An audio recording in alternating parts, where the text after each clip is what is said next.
Imagine waking up one morning and realizing that the next big war isn't being fought with missiles or armies, but with microchips. Welcome to the new tech Cold War, the United States versus China in the battle for AI chips.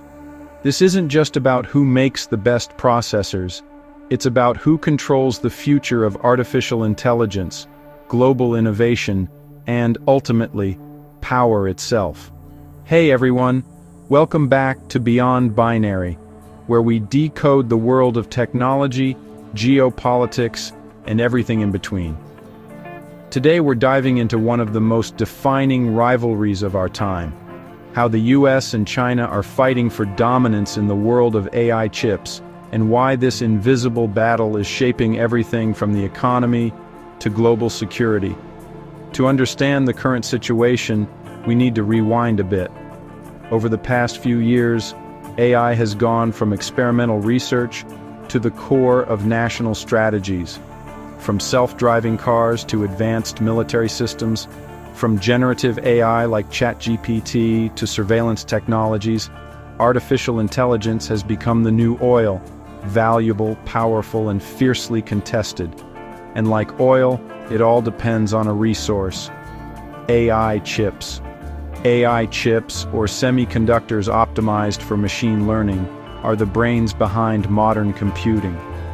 These tiny pieces of silicon determine how fast a nation can innovate, how advanced its military becomes, and how powerful its digital infrastructure is. But here's the catch: making these chips isn't easy. It requires a global web of technology, machinery, and expertise that only a few companies in the world truly possess. And this is where the tension begins. The United States for decades has led the semiconductor industry, with companies like NVIDIA, Intel, and AMD designing the world's most powerful chips. But here's something crucial. While the US leads in design, the manufacturing often happens elsewhere. Taiwan's TSMC and South Korea's Samsung dominate chip production, especially at the cutting-edge 3-nanometer scale. Meanwhile, China, despite being the world's factory, has struggled to reach this level of sophistication in chip-making. For China, that dependency is a strategic vulnerability. So Beijing launched a massive effort called Made in China 2025, aimed at achieving self-sufficiency in key technologies, including semiconductors. The goal? To never again be dependent on Western tech. But Washington saw this as a direct challenge. Over the past few years, the US government has moved aggressively to block China's access to advanced chips and the machines that make them.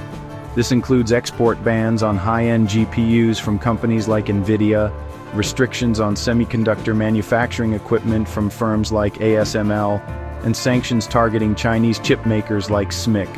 And then came the shutdown, a term that recently echoed across both political and economic circles in the US. Now, before we connect the dots, let's clarify. What exactly is a government shutdown? In the United States, a shutdown happens when Congress fails to pass a budget or a temporary funding bill. Without it, the government literally runs out of money to operate. Federal agencies close, hundreds of thousands of workers are furloughed, and critical operations, from scientific research to economic regulation, come to a standstill. It's not just a bureaucratic issue. It ripples through the economy, the stock market, and even international confidence in the US. The most recent shutdown added a new layer of tension to the tech war narrative. During the shutdown, key negotiations over semiconductor funding and export policies were delayed. The CHIPS and Science Act, designed to boost domestic chip manufacturing, faced bureaucratic bottlenecks. In short, America's strategy to strengthen its chip independence was temporarily paralyzed, right when China was doubling down on its own AI investments. And ironically, the timing couldn't have been worse. Because while Washington was caught up in political gridlock, Beijing was moving fast. Reports suggest that Chinese tech giants like Huawei managed to design an advanced 7-nanometer chip, even under US sanctions. That shocked many in the West. it was proof that China's chip-making capabilities were evolving faster than anticipated. So now, the question is, where does this go from here? The battle for AI chips isn't just an economic competition, it's a geopolitical chess match. On one side, the US is trying to maintain its technological dominance while preventing its innovations from empowering potential rivals. On the other, China is determined to break free from Western dependence and lead the AI revolution on its own terms. The strategy for both sides is multi-layered. For Washington, it's about restricting China's access to advanced tools while boosting its own domestic capacity. That's why the US has been investing billions through the CHIPS Act to bring manufacturing back home, offering subsidies to companies like TSMC, Intel, and Micron to build factories on American soil. But here's the irony. Those fabs take years to build, and the US still relies heavily on foreign expertise. China, meanwhile, is taking a different route, what some call the brute force approach. Instead of waiting for access to the most advanced tools, Chinese engineers are learning to innovate around the restrictions. They're stacking chips, improving older designs, and investing massively in AI software that can compensate for hardware limitations. The goal is clear: even if they can't buy the best chips, they'll find a way to build good enough ones, at scale. And then there's the global ripple effect. Countries like Japan, the Netherlands, and South Korea are being forced to pick sides. ASML, the Dutch company that makes the world's only extreme ultraviolet lithography machines, absolutely essential for producing top-tier chips, has come under intense US pressure to stop selling to China. Japan has tightened its own export rules. Taiwan, home to TSMC, finds itself in the middle of both a trade and military tightrope. But perhaps the most fascinating part of this new Cold War is how invisible it feels. There are no tanks, no missiles, just supply chains, software updates, and lines of code. Yet the stakes are monumental. Whoever wins this chip war could effectively control the pace of global technological progress. AI models, quantum computing, defense systems, all depend on who holds the silicon keys. The shutdowns, trade restrictions, and policy delays might sound like bureaucratic stories, but beneath them lies the core of modern power. Every delay in the US gives China more time to close the gap. Every sanction pushes China to innovate faster. It's a cycle of escalation without confrontation, a silent arms race fought in factories, data centers, and research labs. And make no mistake, this race won't end soon.